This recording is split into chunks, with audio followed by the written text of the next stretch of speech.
Hey, all. Welcome back to the Thatcher Report. It's been quite a while. I know it's kind of pedantic to start a podcast or Substack.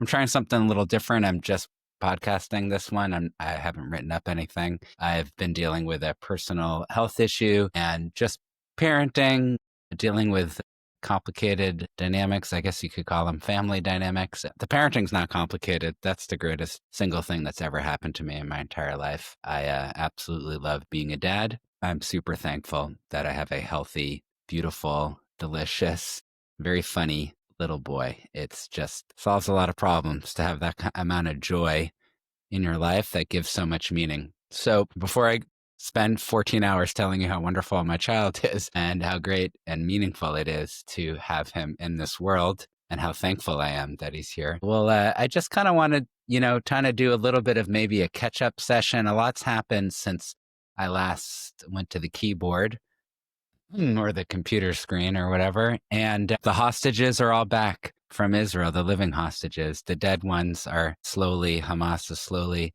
returning them, which is painful and terrible, but pales in my mind in comparison to the living hostages who endured 2 years basically underground by absolute Islamist savages in the Gaza Strip. Just savage, horrible people. An indigenous movement, I'll note. That's what Free Palestine brings you. Palestine was as free as it's going to get when Israel withdrew in 2005. Excuse me. They elected in a very free and fair election, as Jimmy Carter and various nonprofits oversaw it in 05 up to through 07. There are two main elections, one for the prime minister, one for the legislature. Hamas won, and they won in a fair election. So people voted for them. And, Muslim Brotherhood also won, let's say. I think they were reasonably fair elections in Egypt. Muslim Brotherhood is Hamas. They are the same group, just different countries that are very, very close to each other and share a border. Gaza shares a border with Egypt. And this is what democracy brings you in the Arab Islamic world. It's ugly. And people always talk in the West, in the liberal media, which is essentially the mainstream, quote unquote, legacy media. They always say Hamas, Hamas, Hamas, Hamas. It's the Palestinians. Hamas is 100% Palestinian. Probably mostly men, but I bet not entirely. And there were many families, wealthy families, other types of families that were technically not Hamas, from what I understand, who were holding many of the hostages in the beginning. So they're complicit in this war crime of taking an innocent civilian hostage. I mean, it's really pretty shocking. Red Cross never got any visits. Didn't see any protests about that by people who call themselves liberals. That didn't seem to be a problem. Obviously, in Israel, freeing the hostages was a gigantic political movement, which seemed to be very anti-Netanyahu. I'm sure it was much more complicated if you were living in Israel than what I see here from New York. But that was good. Those people were rallying constantly and keeping the hostages front and center, which is a very ancient Jewish imperative. Obviously, nobody wants hostages, but in Judaism, we have a long history of it. We have a lot of legal thinking about how to handle the ethics of it and so on. Basically, it boils down to bring them back, do anything you can. Even if you think it's too expensive or too dangerous, you still do it. The popularly elected indigenous expression of Palestinian sovereignty is Hamas. They committed all these crimes. They did release the living hostages. It's unbelievable. In Judaism, you'd call it a machaya, which is like a relief, but it kind of means like life, comes from the root of the word life, Chaim, Felix's middle name. And it's just so wonderful. How did it happen? How did we, meaning Jews, humanity, Western civilization, Judeo-Christian civilization, maybe even some Islamic civilizations who were not in favor of Hamas. There's got to be a few out there. In the Middle East, obviously, there are many Western Arab scholars who are very much against Hamas, but there's not really a ground roots movement to defeat Hamas in the Middle East. How do we get him back? Trump got him back. That's what you need to know. Obviously, Netanyahu is the prime minister, and he gets credit too. It was Trump and Netanyahu, but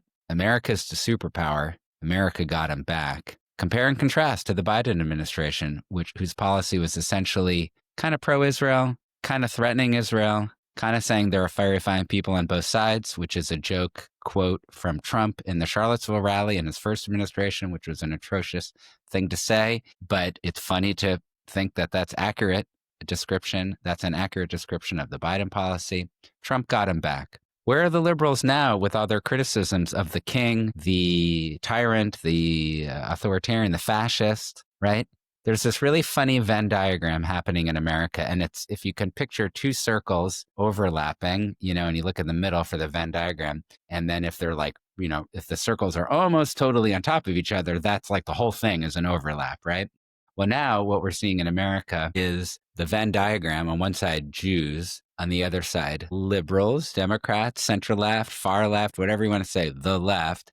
Those used to be very, very circles that were almost totally on top of each other. I mean, very few American Jews aren't liberal. There are ultra religious. There are elements that tend to be in the more religious side of the spectrum, but there's not a lot of them numerically. They're super concentrated in New York and a few other places. Not really electorally important in many regards outside of maybe New York municipal elections. And anyways, American Jews are liberals. That's the point. Well, now you're seeing the circle kind of pull apart. I obviously made my decision. I'm certainly no longer a liberal. I think that's the most irrational position possible if you're Jewish, to identify with a movement that literally seeks your death. That doesn't seem so smart to me. In the Bowling Alone book from many years ago, the ostensibly intelligent author wondered why Republicans in the Midwest would vote, or working people, particularly in the Midwest, would vote for Republicans because that was against their financial interest, according to his analysis, which I think has been debunked after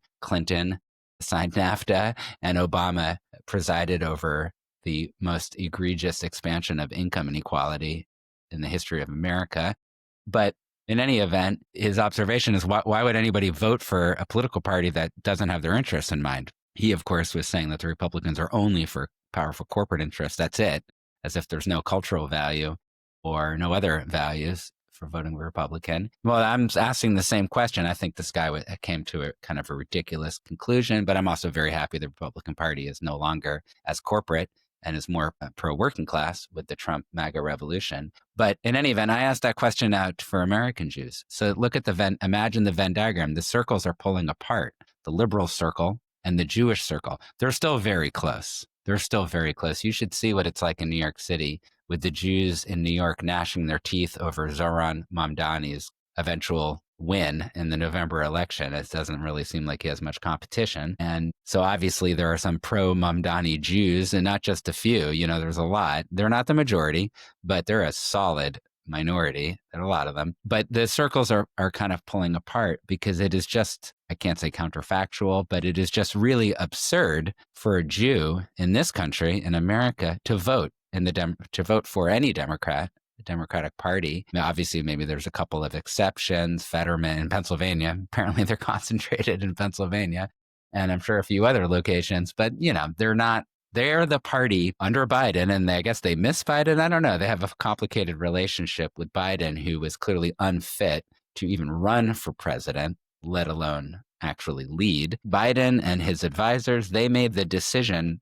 to kind of like be sort of inclusive. I don't know, DEI foreign policy, where they wanted to be inclusive of the Palestinians who elected Hamas and staged the horrible attacks on October 7th to sort of to temper Israel's response. Like, yes, Israel should defend itself. Of course, what country would defend itself from invasion? But, not too much. Not too much. Don't defend yourself too much. Don't defend to actually like win. Just kind of punch back and then wait and see what happens. While Hamas is saying we want more October 7th, I can't say to their credit, but that's my meaning, I guess, is that, one of the things that's interesting to note about Hamas is they tell you what they're thinking. They're not like obfuscating like a liberal obfuscates when they say, oh, well, I'm against racism and I live in an all-white enclave and I send my children to all-white private schools, except for their token DEI programs, of course. But, it's not like that. There's not the same thing with Trump. Trump is like 100% transparent. He just says what he thinks. He has 8 zillion news conferences. You stick a microphone in his face, he'll tell you what he's thinking, which is very refreshing after Biden. I think even Kamala Harris didn't really do news conferences. Or they were highly staged every once in a while. I mean, it's really not, that's democracy. Oh, okay. That's wonderful. I don't think that's democracy, not having your leaders just speak and tell you the truth. But in any event, Hamas is really clear. They wanted more October 7th. And the Biden administration response was, well, temper your response, Israel. And, oh, no, you can't have 2,000-pound munitions. You can only have this. You can only have that. What do you think that tells? What you don't have to be a 4-star military general to understand what that would tell Hamas, what that would signal to them. That would signal, keep fighting, because maybe you're not going to get bombed into smithereens. You still can live like a rat in a hole for kind of a long time. They built the most impressive military infrastructure, certainly in maybe 100 years of military infrastructure, building a massive tunnel system underneath Gaza over their suzerainty there. And it worked great. They made a really effective piece of military infrastructure. They were attacking Israel even when they were decimated, which means, technically 1/10. Even when Hamas maybe Israel killed 30,000 of their men. I'm not sure. Nobody really knows, but it's a big number. They were still fighting. They're still fighting now throughout the quote unquote ceasefire. They're still fighting. So they have been an effective military force. And Biden's response, like in Ukraine and Russia, you don't only have to look at Israel, was to prolong the suffering. Now, I say Biden, but that's the Democratic Party. They still believe that. In fact, they believe it even more that Israel should be punished. They didn't bring anything. What did the Democratic Party bring to the table for solving this horrible war that Israel didn't ask for? Nothing. They have had now that Trump is president, Democratic senators who we're told are centrist have had votes to further restrict military sales to Israel. That's been the response. I think it's really clear where the Democratic Party stands. Now, I get super nuanced. I don't mean to get into three-dimensional chess. I don't think there's much of a difference between centrist Democrats and progressive Democrats. It's complicated because they kind of respond to each other, and every election's a little different. States, municipalities, congressional districts are all a little different from each other. But by and large, the centrist Democrats aren't that far apart in elected office from the progressives with their voting behavior. There are differences, but they're the same party, and they're closely interrelated. And what they're voting is just clear to see. You can just see it. They're anti-Israel's existence. Zoran Mamdani, to give credit to people for speaking their heart, he obviously obfuscates and he spins, but he doesn't want Israel to exist as a Jewish state, the word Israel is Hebrew. What are they going to call it if it's not a Jewish state? They're going to call it something else. Palestine, I don't know, which is like from the Roman era. I'm not sure what they're going to call it, but Israel is the Jewish. It means wrestling with God. It's Hebrew, obviously. He says, "Oh, I don't want it to exist, and I'll do anything I can to stop it." And he's not even anti-Hamas. He has a hard time criticizing Hamas. So he's a little bit more clear. And obviously, he's on the very far left fringe of the Democratic Party. He's 34 years old today or yesterday, just had his birthday. He's the vanguard. He's popular. The New York Times can't write a negative thing about him. They love him. So the legacy media, which we're told is centrist, is endorsing a progressive. That seems like there's not a lot of daylight between the centrists and the progressives. This idea that there's some kind of quote unquote civil war, which is such a strong, ridiculously violent term to use for the Democratic Party. I don't really see much war. I see civil agreement happening. So Trump brought us this ceasefire. To me, that's really, as I've been arguing on this podcast and in my Substack Thatcher Report, what I've been arguing for a long time is that Israel is a fulcrum in a lot of areas of American policy of how if you imagine like a seesaw with the fulcrum in the middle, Israel is sort of a pivot point for how a lot of policy is made in this country from the left. I don't really know where the policy emanates from the right. I don't think it emanates from Israel. I don't think it's as indicative. I think they have other issues. I don't know. I don't live in a red Republican environment. I read and listen more now to the publications, but I can't say I'm super fluent with it. I am 100% fluent with Democratic liberal politics. That's my entire origin. Massachusetts, California, New York, DC. That's where I've lived. Spent a little time in Chicago. Didn't really live there, but I've only been in blue places as a resident. I come from that culture. My parents are still very into it. And maybe one of my siblings, I got 4 siblings, God bless them, love them all. Maybe one I would say is like a true Democrat, and the other ones, I'm not sure. They're in different places or less politically active. But I know Democrat, and I'm Jewish, obviously. And like I said, with the Venn diagram, I mean, that's like your mother's milk. Growing up secular Jewish, you grow up at the Democratic Party right up there with the Torah and Moses, and maybe more so. That's more familiar. Israel is this kind of pivot point. So when you look at sort of the Democrats, how they approach Israel, that's going to tell you a lot of things about how they approach other things.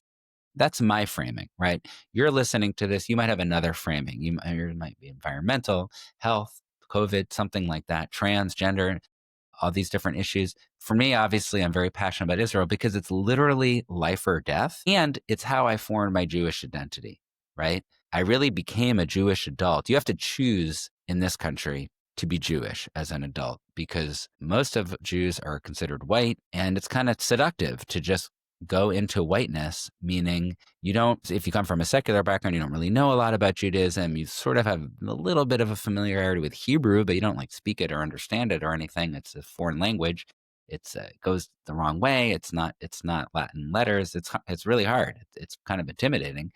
And it's just easy to sort of say, just like light a menorah every Hanukkah, maybe eat some matzah and Passover, have a couple of big meals, which are nice with family and friends, but just kind of enjoying being sort of quote unquote regular, which would be white, sort of vaguely Judeo-Christian culture. I don't know, Halloween, Disney, NFL. Those are all good and fun things. But in any event, I made the decision. You kind of have to make a decision to be a minority. It's not easy. It's not like the culture wants you to be a minority. Forget all the DEI victim worship. That came a little bit later. Had I been in college, in the 2000s, maybe it'd be easier. I don't know. But funnily enough, the one victim identity that the DEI contemporary liberal progressives loathe is Judaism. You can be Muslim, you can be trans, you can be disabled. Those are like, it's like ideally you're queer, maybe hopefully your legs don't work, so you need a wheelchair. That'd be great. That's a huge plus. As perverse and as ridiculous as I make it out to be, it's how it works in victim identity politics. But Judaism, no, that's bad. That's not okay. That's not allowed. So in any event, how did I make the decision to become a Jew as an adult? I lived in Israel. That's it. I was in Israel for a year at an impressionable age in college. I was in Jerusalem, of all places. Thank God for that. It was awesome. I got an amazing secular education at Hebrew University. I learned more in 1 year at Hebrew University of practical college knowledge than I did in 3 years at a liberal arts education at UC Santa Cruz. UC Santa Cruz, excellent school. I think it was an equivalent education of kind of anywhere else any of my friends went, from Ivies to near Ivies to just higher quality state schools and small liberal arts schools. It's not really that different. The books weren't that different. The professors were all from really good, fancy, elite institutions, and they just got a job at Santa Cruz. It wasn't a really great education. It sort of was about theory, a lot of reading. It was a lot of years. I don't know why it took 4 years, maybe 3, 2.5 would have been more appropriate for what I got out of it. Anyways, I learned a lot at Hebrew University. Michael Oren was a professor, Emil Fackenheim. I never really understood Emil Fackenheim, but he was a professor, famous philosopher. I just learned a ton. Foreign language, whole new region. I was studying Arab nationalism. It was great. And I also learned a lot about Judaism because I was living in Jerusalem. And you kind of can't avoid it in Jerusalem. Judaism is everywhere. And it really confirmed that I wanted this. I needed it. All of my left-wing activism from high school and in college, in one moment of epiphany of looking at an older woman kind of pulling a little granny cart behind her.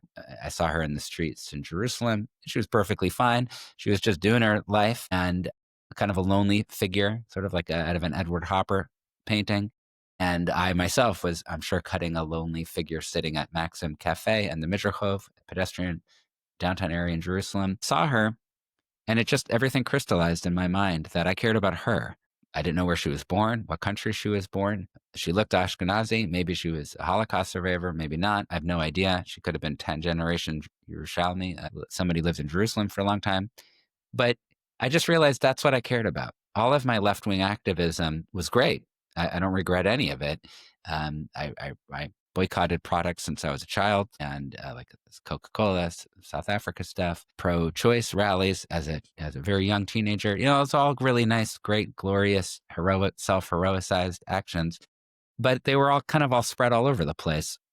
And Israel sort of concentrated, my time in Israel sort of concentrated, it's the people of Israel and the nation of Israel and Jewish Ha'am, the peoplehood of the Jewish people. That's really where my activism would be located from now on. It doesn't mean I don't care about other things, like, I don't know, environmentalism or what's happening to any other group of human being, but the core of it, the core of where my focus was going to be in that.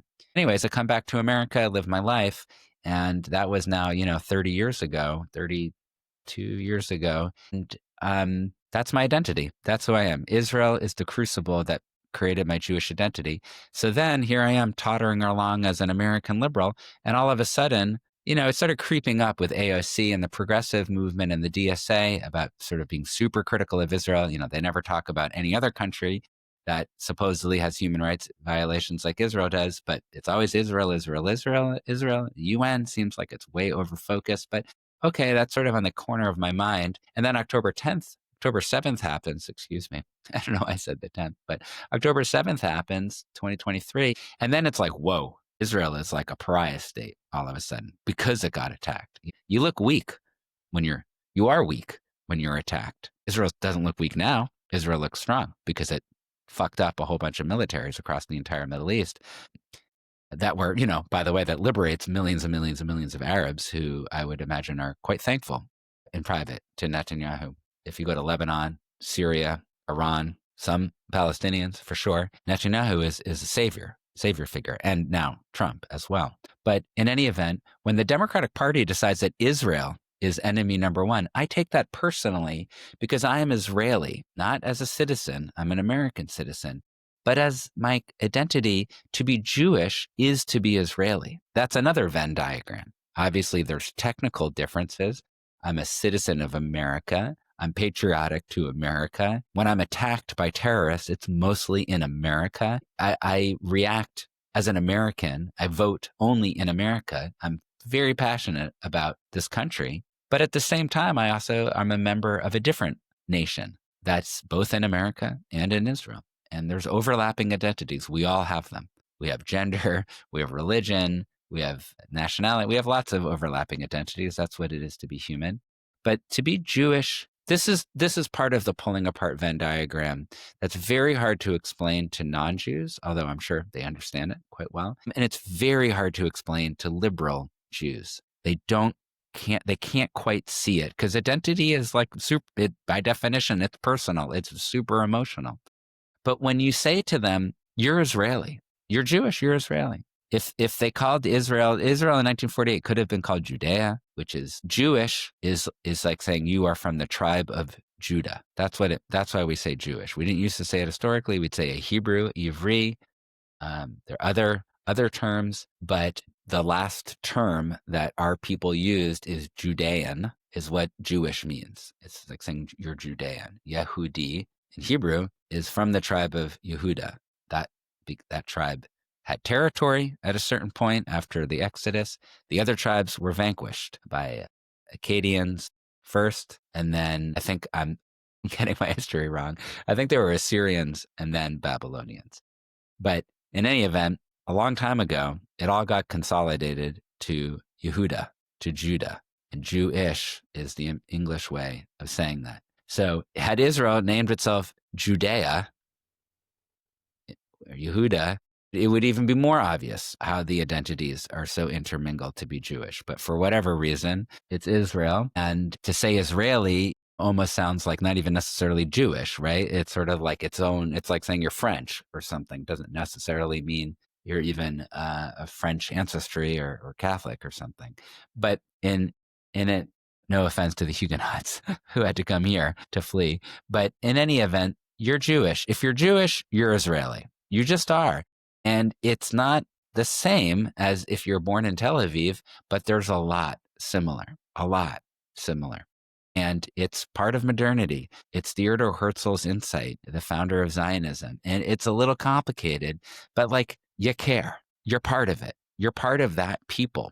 right? And that those people can also live here because we live in a free democracy in America, despite the liberal hysteria. When the Democratic Party decides that you're persona non grata, you're going to feel it personally. So to me, the Venn diagram really needs to keep pulling apart from liberalism and Judaism, where to be Jewish, you should obviously not be a Democrat. It's counterintuitive to be a Democrat because they want you dead. When they say, oh, I don't think Israel should be Jewish, what does that mean? How would that happen? That would happen by killing everybody in Israel and all of their supporters because they themselves are Jewish. And there's like, I don't know, but the population of Jews in Israel is like 7 million people. So if you're like, oh, by the way, your nation state can't be Jewish anymore, well, that's not going to be a very pleasant conversation. You're going to have weapons. So the Zohar Mamdani thing is fundamentally pro-Islamist because what are the options? They're not all going to become French. They're going to become Arab Islamists. Those are the guys with the guns. The peace movement in the Middle East, the Arab Islamic peace movement, which is a funny thing to say because it doesn't exist. Maybe there's like 10 people. They don't have the guns. They're not the armed people. So the Venn diagram is pulling apart. We're seeing it. I think it's happening. It happened for me. If it happened for me, it can happen for other people.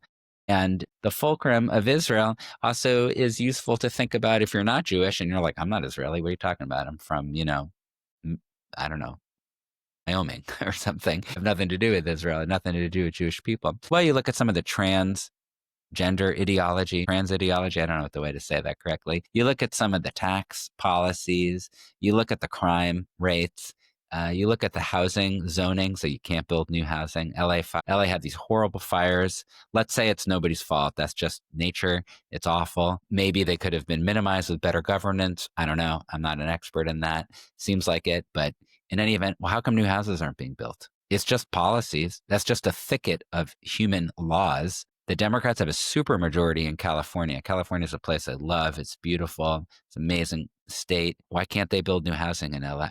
How come every headline that we're reading in any of the press isn't, wow, this new innovative architectural infrastructural techniques are being used every day in LA and they've built 400 houses a week using these brand, the California ingenuity. If they can come up with the freaking brain poison of social media and AI, you think they could come up with some kind of way to build a building faster, cheaper, safer, better, attractive, better suited for contemporary life, et cetera, et cetera. No, you don't see any of those stories. California is one of the wealthiest places in the world.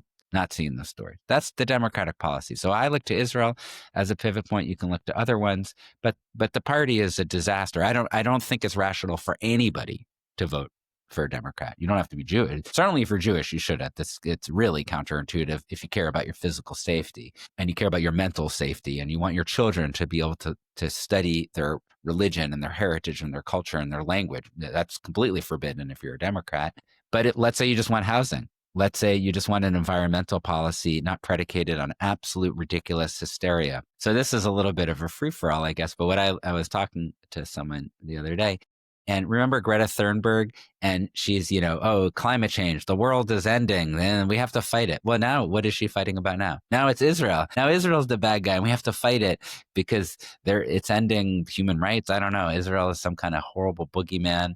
The Jewish state is really the greatest priority in the world if you're left wing to fight, because that's the big enemy. It's all hysteria.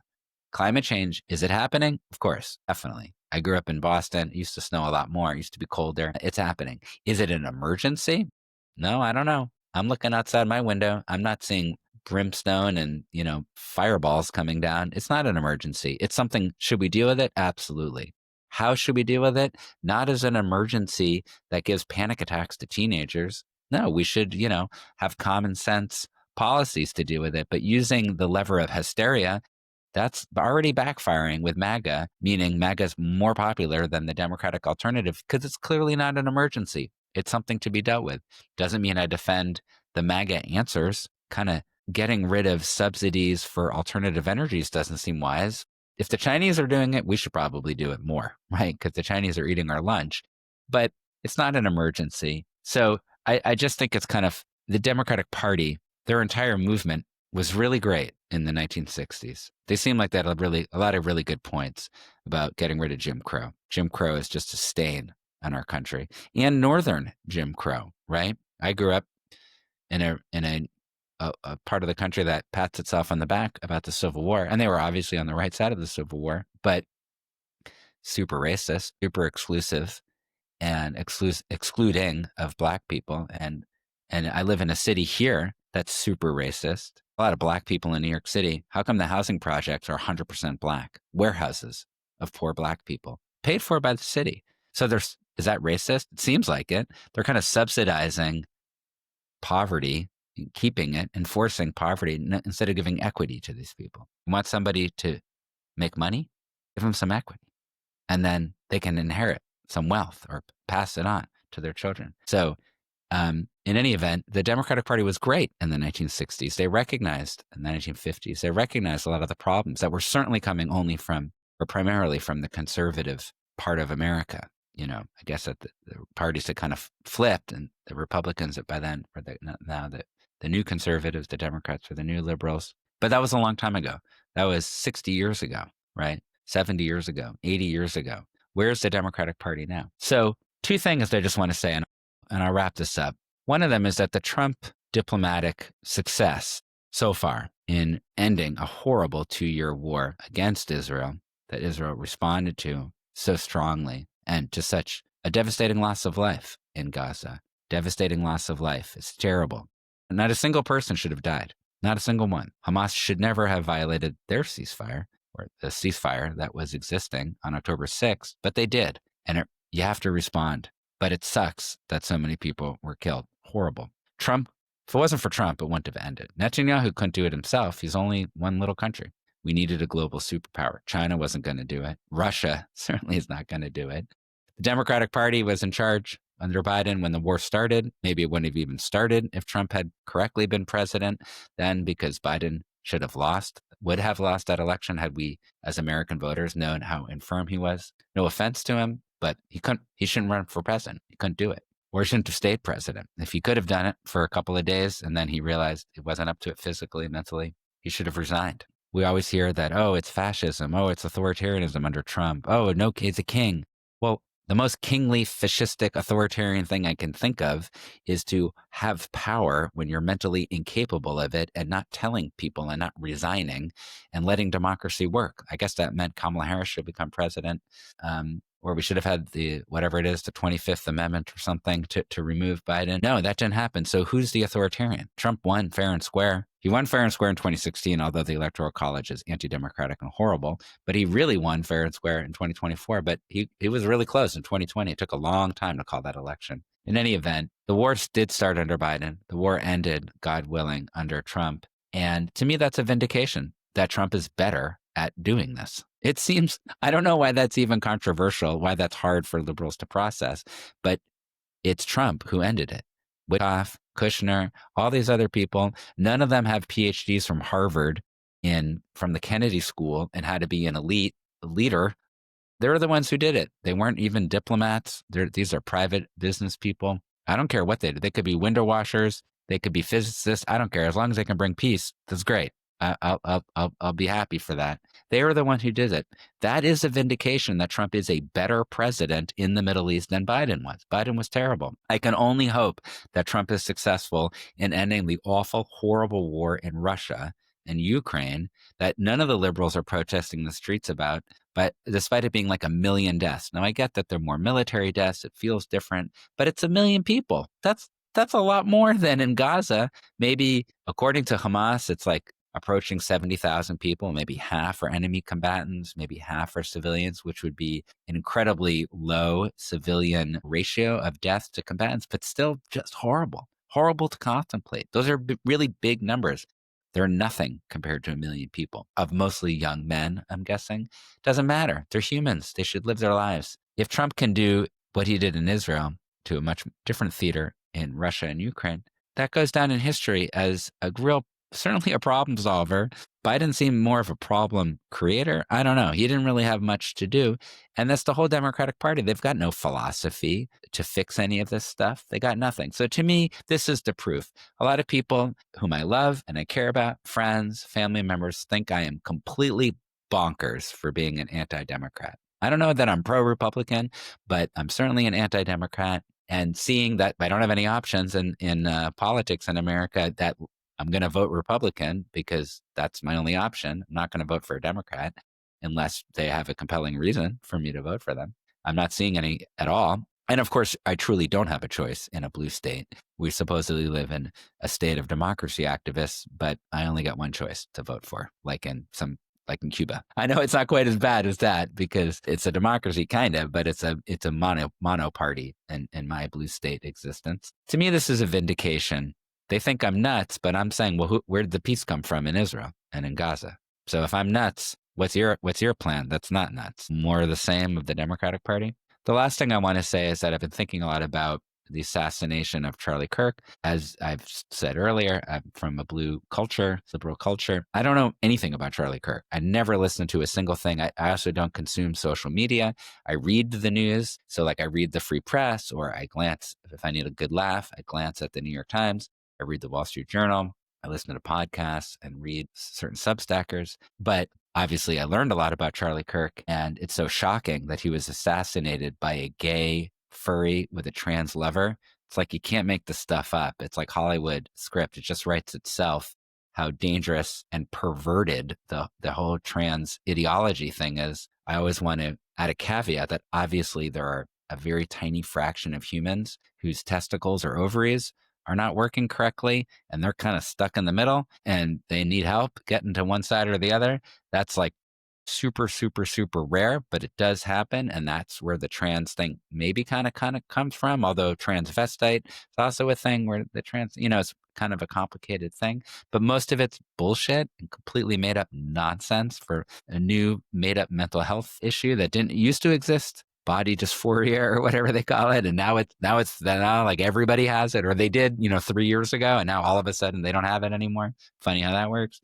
Carpal tunnel syndrome. Remember that? So many people had carpal tunnel syndrome. And then now nobody does. And we use keyboards more than back then. It's a form of hysteria. Again, not always, there's maybe 1 in 1,000 or 1 in a million. That's legit.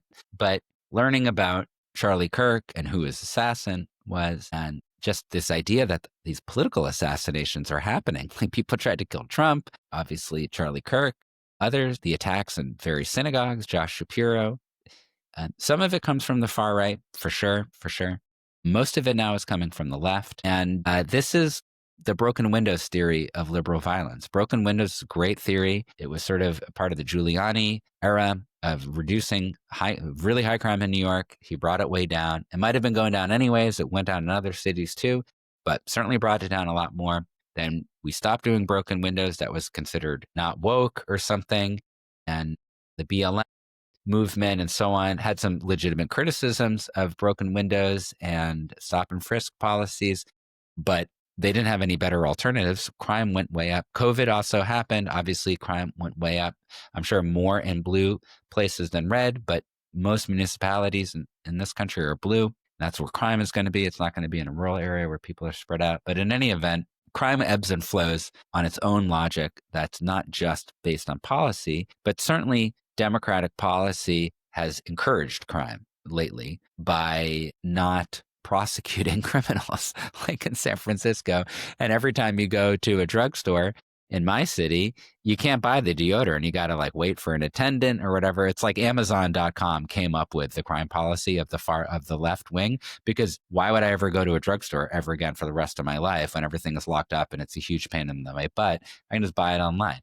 But in any event, the broken windows theory, you have a broken window on the street, then somebody does some graffiti, and then somebody poops in the corner, and then somebody smacks somebody in the face, and then sure enough, you have murders and mayhem going on in the street. That's what's happening with the liberals right now. They're shooting people. They're causing crimes. They're pretending crime is down from some super high number, so it goes down like 0.5%, and they're like, hey, look, crime is down. Meanwhile, people are getting killed literally around the corner from me. The subways they're safer now because there's cops everywhere, which is amazing. That's great. Good job, New York City, with a center mayor who's being run out of town. And that's not going to last. But this is the liberal talk of fascism, of authoritarianism, of kings and everything is a broken window. right? And then guess what? Some young man who's mentally unstable and believes in this left wing stuff winds up going and killing Charlie Kirk. That's what happened, right? Because of the trans stuff and trying to defend trans people or whatever. And it's dangerous. It's just really dangerous. I just think that it's curious that nobody's connecting these dots. I never read about this anywhere. Obviously, right wing commentators talk about it, but I don't see any, but I'm not really in their target audience, maybe. I mean, maybe I'm now, but I certainly haven't been. You don't see this being reflected in the mainstream media, the sense of culpability, right? Like, oh, if we keep on using these made up terms of fascism to describe somebody who won the popular election and who clearly is popular president, the election, maybe the polls are up and they're down, but we'll see, how midterms go, how 2028 goes. But if you start using these terms so loosely, authoritarian, fascist, they're bad, they're evil, the Israelis are evil, kind of therefore the Jews everywhere are kind of evil, you start getting violence, right? How do I know this? Because I'm Jewish. And you saw it with the protests at Hillel houses on college campuses, Columbia students not being able to go to class, how that's downplayed in media outlets like the New York Times sort of downplayed the fact that Jewish students were targeted on campus, being intimidated from going to class. If that had been happening to Black people, or God forbid, a trans person, the New York Times would have said this is like a state of alarm and emergency. But that started happening to the Jews, and now we started having political assassinations, right? Josh Shapiro came before Charlie Kirk. Thank God Josh Shapiro wasn't killed. It's an outrage Charlie Kirk was assassinated for exercising his First Amendment rights and having some very provocative thoughts for young people to actually get out of the classroom with the humanities woke ideology and start really thinking maybe more critically about what's important. This is a problem. It's not examined by the left, that they are creating an environment, permission structure for violence. All right. So I'm going to end all my rantings there. I'm really thankful that the ceasefire is kind of holding. I think it's going to hold. Trump wants it to hold. Netanyahu, I think, wants it to hold. I don't know. I don't think Hamas wants it to hold. I think it's probably in their interest for it not to hold. So that'll be interesting to see how that goes. But it's working now. It wasn't working before with Biden. With the Democrats, it's not working. Democratic cities aren't working. Housing costs haven't gone down. The Democratic Party, I'm sure, is the majority in every single large municipality in America. Housing is a really big problem in every single city in America, as far as I can tell. That's not like a Rust Belt, eroded core of a city. I'm talking sort of thriving cities with jobs and so on. And they're totally unaffordable. That's why Zohar Mamdani has some wind in his sails. Of course, all of his prescriptions, I don't think anti-Semitism, racial preferences, and higher taxation is going to solve the problem. We've lived under that, different versions of that with Democrats. That doesn't seem to work very well. There's absolutely no empirical evidence that raising taxes and creating more bureaucracies solves housing problems. It just doesn't seem to work very well anywhere.